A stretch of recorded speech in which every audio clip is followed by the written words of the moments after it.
You know, I haven't talked too much about the Target stuff because, let's be honest, there's been bigger fish to fry, like that abysmal PlayStation Showcase. That being said, I found an article, and it was just too good to pass up, because if you guys didn't know, Target has lost, I think, what, $10 million because they decided to spend their entire time catering to, like, 0.05% of a population and just embracing, let's be honest, our really annoying culture. Nothing against, trans individuals or anything like that, but can you guys, like, quieten down for a while? You're really loud, and it's getting annoying. Let's go over this article, shall we? Opinion: Target's surrender to MAGA rage shows how anti-wokeness really works. And that's why I want to talk about this. I mean, I've read the article, but the headline alone does what a headline should do: capture you. MAGA rage. Now, you getting this from your boy Leon Idle, who I've told you multiple times, I'm not a Democrat, I'm not a Republican, I'm a firmly down the middle type of individual. Now, I'm certainly not a MAGA type of guy, didn't vote for Trump or anything to that effect, yet for some reason, individuals like myself and many others who are frankly just annoyed with very obvious propaganda are being labeled as MAGA individuals because, oh no, some things we say MAGA folk also say. It's entirely possible that people who don't agree on everything can agree on certain things, like, for example, all the trans stuff being jammed in your face 24/7 in quite frankly an annoying fashion. Let's read the article and see what it actually has to say. It is sometimes said that corporate America is a battleground in the culture wars. That has taken an ugly new meaning in the case of Target, which just announced that it will pull some LGBTQ-friendly merchandise from shelves after experiencing threats that affect its employees' sense of safety. Now, I'm not going to say this didn't happen. I'm sure there's a few loons out there that said some pretty egregious things that, could be deemed as unsafe or whatnot. That being said, that's not the vast majority of people, and I'm sure anyone watching this knows that's not the case. For anyone that does do that sort of thing, right, left, gay, straight, whatever, yeah, those people need to be shut down. You can't be making threats of violence. That's like one of the very few things not protected by free speech. But beyond that, someone going on the internet talking trash about how this is clearly indoctrination and how they're sick of it, I'm sorry, that shouldn't affect your sense of safety. Folks are allowed to have opinions. So I'm sure many people voicing their disgust are not doing it in a violent sort of way. This is clearly already out the gate pandering and trying to make you believe things that aren't real, or if they are, in such small percentages. I bet there are less people doing this in a violent way than there are actual trans people. And like I said, trans people are 0.005% of the population, something to that effect. Target's surrender, which came after concerted attacks from MAGA media personalities, points to a bigger story. The anti-woke right is increasingly wielding heavy-handed tactics. Oh, you mean the anti-woke right is doing heavy-handed tactics very similar to what the woke left has been doing for years now? Threats of violence, again, possibly happening, or talking about boycotting, throwing fits about businesses not going their way. You mean the right is now doing what the left has been doing for ages? So if you can't stand the heat, get out the kitchen. You're the ones that started this war, again, coming from a bit of a centrist, including state power and violent threats. State power, right, that thing that Democrats wield all the time, the ones that are, all for bigger government, which means more government, i.e. state power. So all of a sudden when the Republicans do it, it's a problem. Since both parties are screwed up, I think both need some, major reform. Don't vote for them. Throw your hat in with a third party or something if you're gonna vote. But that being said, the pot, you're kind of calling the kettle a bit black, and I guess maybe calling the kettle black is okay, since this is coming from the Washington Post. Very liberal, very Democrat, very pro-black, but this is not the kind of pro-black that you should be. To block corporations from making their own decisions about how to adapt to social change. No. They're not blocking corporations from making their own decisions on how to adapt to social change. They're saying, hey, company, we give you money. If you want us to keep giving you money, stop doing XYZ, or we take our business elsewhere. That's just capitalism. That's how it works. If somebody or something, some corporate entity decides to do something that you as the consumer do not like, you go elsewhere with your money. And when lots of people go elsewhere with their money, it's up to the corporation to either double down, which we see all the time, or be, intelligent business-wise and decide maybe it's best for us to roll this back and change some stuff. We're a business. We don't like losing money. Though the right is losing its battle at large, it is innovating and having some success. It's unclear which items Target will pull. Well, probably the book that was something along the lines of Bye Bye Binary. That's right, the book that was marketed for like 6-year-olds, Bye Bye Binary. I'm sorry, I get wanting to be pro-LGBT. In fact, I'm pro-equal rights for everyone. No 6-year-old needs a book called Bye Bye Binary, considering, there is in fact a binary for one, but also it's flat out indoctrination for another. But right-wing figures had claimed Target was selling tuck-friendly swimwear as part of its Pride Month collection to kids. As the Daily Beast reports, those figures labeled Target CEO Brian Cornell a pervert groomer and even called for Republican attorneys general to investigate him. Okay, again, calling for investigations. Well, I don't think there's anything that needs to be investigated upon. I mean, most CEOs have something to hide, whether it be banging their secretary, embezzling funds, or flying off to Indonesia to touch 12-year-old boys where it's legal there. I don't think that too terribly much needs investigated. That being said, aren't the Democrats and the left the ones that were calling for an investigation after an investigation into Trump and all this other right-wing stuff?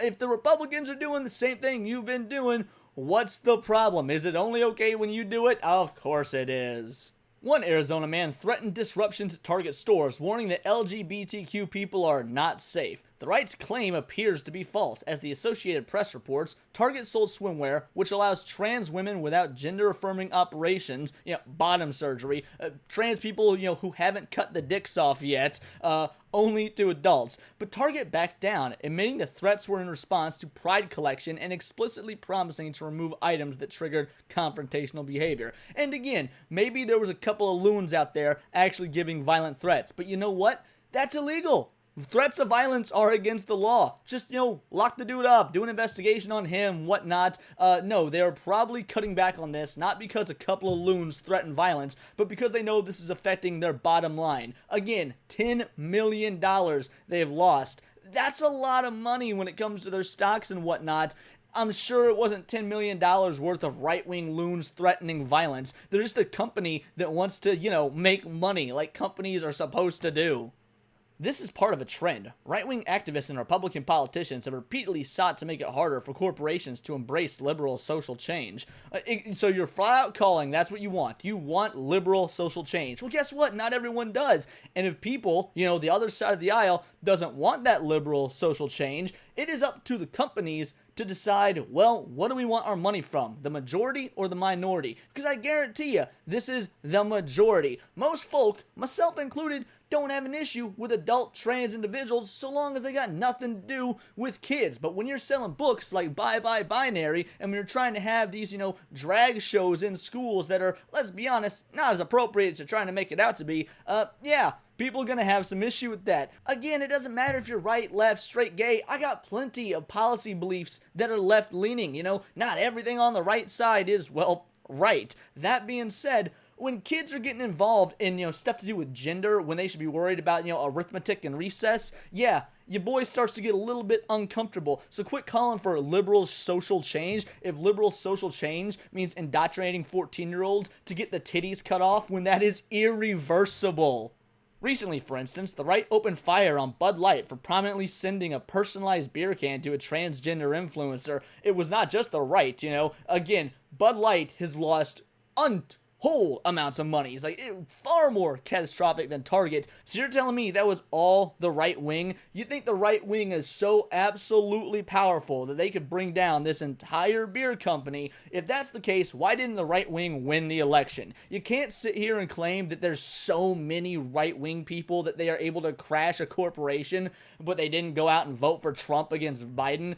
If you're saying that's the case, if there are so many right wing individuals out there that are going to be able to tank an entire company, then numerically Trump should have won, and it's very much proof of election fraud. Or, the more likely situation, people on both the left and the right don't like this over-politicization of such bogus ideologies that you've got people on the right and the left boycotting this garbage beer and tanking this company. It's not just right versus left. Just because someone's on the left does not mean they're all for 14-year-old girls, once again, getting the titties lopped off. I'm sorry, not every person on the left thinks that way. And for those of you on the left watching, if you made it this far, thank you for not thinking that way. You're totally chill. You and I probably have more in common than you would think. I'd love to have a conversation with you. Hit me up. But until then, no. A lot of folk on the left ain't okay with the mutilation and indoctrination towards the kiddies. It's that simple.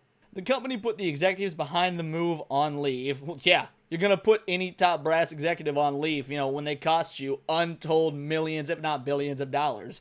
On another front, Florida Governor Ron DeSantis openly used government power to retaliate against Disney's opposition to DeSantis' Don't Say Gay law, which we all know it was not a Don't Say Gay law. That's been debunked time and time again, but the Washington Post is still running with it because, again, propaganda. That's all the Washington Post is, guys, propaganda. Anyone that does any modicum of research, left or right, will know it was not a Don't Say Gay law. The question is, are the people on the left going to be honest enough to admit it was not a Don't Say Gay law? We all know the Washington Post won't be that honest. Restricting classroom discussion of sex and gender. Exactly, sex and gender. All of it. Straight, gay, whatever. It's not don't say gay. It's don't talk about this stuff with people 4th grade and under, period. Which is fine. I don't think 9-year-olds need to be hearing about sex and gender of any type, whether it be straight, gay, queer, whatever all that stuff is in general. Let them play with their bionicles. If those are even still a thing. I'm showing my age here. Point is, other Republicans across the country trying to use government power to limit investors from adopting social considerations in their investment decisions.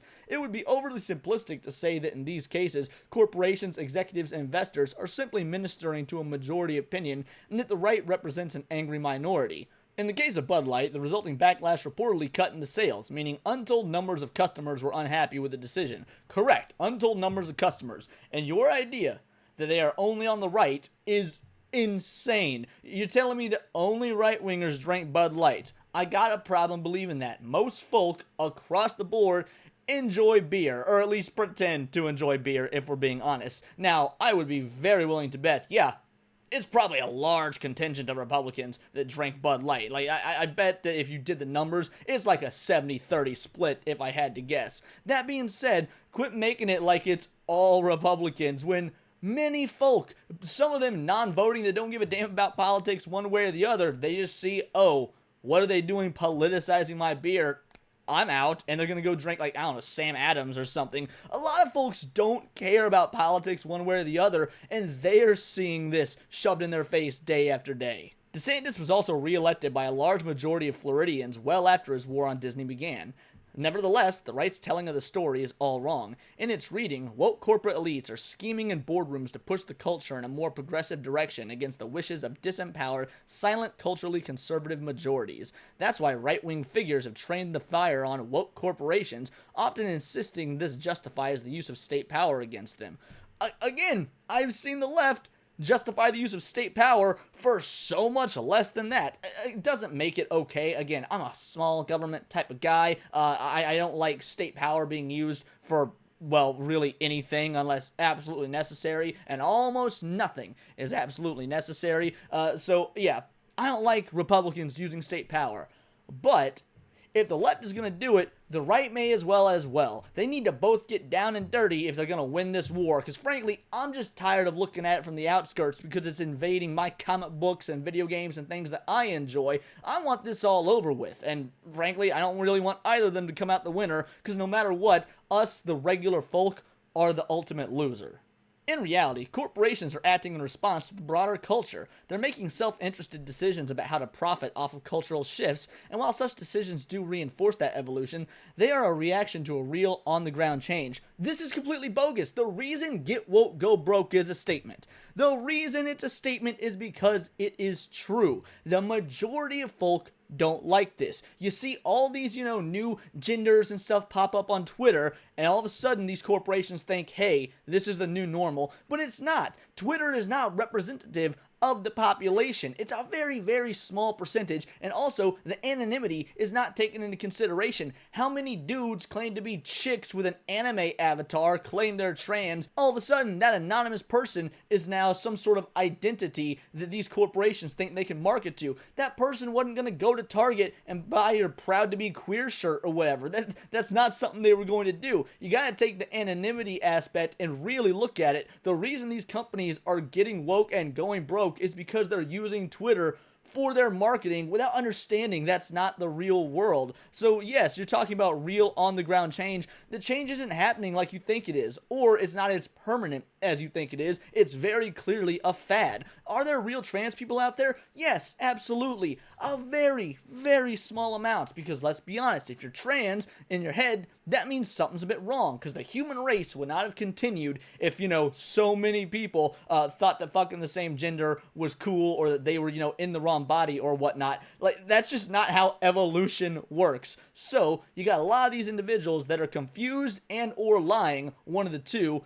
And when you're taking that into account, you have to realize, oh, this is going to level off, otherwise humans will cease to exist, because that's not how biology works. I'm sorry, the brain is just simply broken, and humans have evolved for so long in such a positive way, there can't be that high a percentage of individuals with broken brains. So the majority, yeah, confused or lying. Science easily, just looking at numbers, easily backs that up. The Bud Light gesture towards trans people was deliberately conceived as an effort to reach new customer constituencies, and that is the problem. Bud Light didn't need to do that. No one cared about Bud Light because they didn't have a political lean one way or the other. Just people drink beer. That's simple.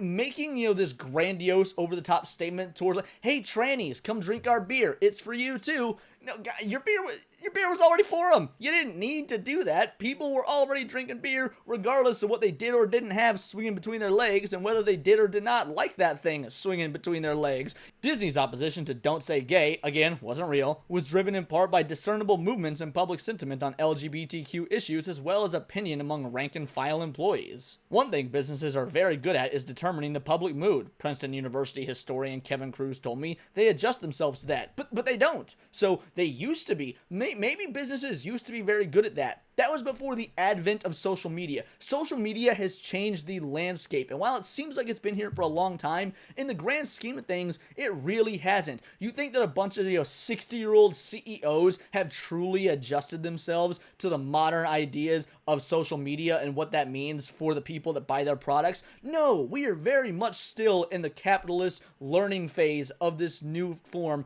of American media. They might think they understand social media, and if social media is telling them 50% of all people are some sort of LGBTQ because that's what Twitter says, yeah, you can't fault the corporation for trying to, get those people as customers. But that being said, when that's not the real number, maybe some deeper digging needs to be done. Cruz sees parallels to the 1950s and 60s when big companies felt pushed by the civil rights movement's groundswell for change. They found themselves caught between those forces and reactionaries who didn't want them to evolve. Similarly, in the 1980s and 1990s, the religious right railed against gay-friendly corporate behavior, but corporations kept changing, reinforcing ongoing evolution. Whoa, the 80s and 90s? But I thought you guys were saying that gay acceptance is such a recent thing. Corporations were trying to be gay accepting in the 1980s and 90s? Well, there goes your narrative that, everyone's been anti-gay since 2015 or whatever. Corporations wind up deepening those trends, Cruz said. Kyle Edward Williams, author of a forthcoming book on political battles over corporations, notes that these calculations are often complicated. They're not complicated. Everyone's overcomplicating them. Big corporations look at Twitter. Twitter is not truly representative. Maybe look at real people. It's a very simple equation, guys. Big corporations want to appear in step with causes of the moment to give them a personality and a moral conscience, Williams said, and that annoys people on the left and the right. That has made them responsive to broad-based progressive social causes, such as environmental and Black Lives Matter movements. All this is intensified as people increasingly identify consumer choices with political leanings, creating what Williams calls a corporate arms race to show that they care about those issues. This is the right's rearguard actions are really arrayed against. The goal is to extract pain from, and in some cases wield state power against, corporations to stop them from making profit-oriented decisions that reinforce cultural evolution already underway. But that's not correct. What they're trying to do is stop them from making non-profit-oriented decisions because they know, hey, the social and culture war means more to these individuals than money. Corporations, some of them at least, will take a financial loss if it means pushing a social agenda, and that needs to be stopped. The money needs to keep flowing, guys. You need to stop putting money on the back burner in effort to look like you care about something when in all reality you don't. When the Lucky Charms Brigade gets their month here coming up in June, and all these companies throw up their fake flags in effort to, appease them, and then take them down 30 days later, They're just doing it for optics. They don't care about you. It's the lies that are so clearly obvious that the vast majority of us are against. You think that freaking Target or Starbucks gives a damn about whether you're gay or not? No, they want to know if the $7.98 on your card won't overdraft so they can sell you that coffee and make their money. That's what it is. That's a new development within the right, Williams told me, adding the right is adopting ever more aggressive efforts to protect and shore up conservative cultural interests. These campaigns are having successes here and there, as seen in Target's case, but the changes that corporations such as Target are responding to are happening in the real world among ordinary people everywhere. Well, no, these people ain't ordinary. Thinking that you're a dude when, you got yourself a vulva, that ain't ordinary. It can be real, but that doesn't make it ordinary. Far beyond woke elite boardroom suites. No amount of bullying and threats will make them disappear. I don't know. It's working real well with Target and Bud Light. Get woke, go broke is literally a thing for a reason. But yeah, guys, I thought this would be fun to go over because it's so clearly propaganda. I mean, obviously we know the Washington Post, it's always propaganda. And I'm not saying there's no propaganda coming out of the right as well. There's, of course, propaganda coming out of the right wing. But when it's so easy to see through, how are people still buying this? It blows my mind as somebody who is, again, very much a centrist who agrees with both sides depending on the issue at hand and is very much a policy voter. How people can look at this and be like, yeah, you know what? That sounds right. When even a dummy like your boy here can very easily say, hey, this equation is wrong. They're blatantly lying, or maybe they're just that dumb, though I highly doubt it. It really is unreal. But those are just my opinions. Let me know yours in the comments below, or let me know on Twitter where you can find me at BoltTheWord. And please do subscribe. We are almost at that 1,000 subscriber mark. We're like 60 away, so it would mean the world to me if we get there by the end of the month. There's like 4 days left. We can do it. It'd be incredible. Please subscribe. And other than that, I am a nerdy news channel. I cover nerdy news every day. Not always news about, like corporations and big conglomerates. Often about things like Magic the Gathering, anime, movies, you name it, it's all here in the Nerdosphere, and this has been Words of Paradise.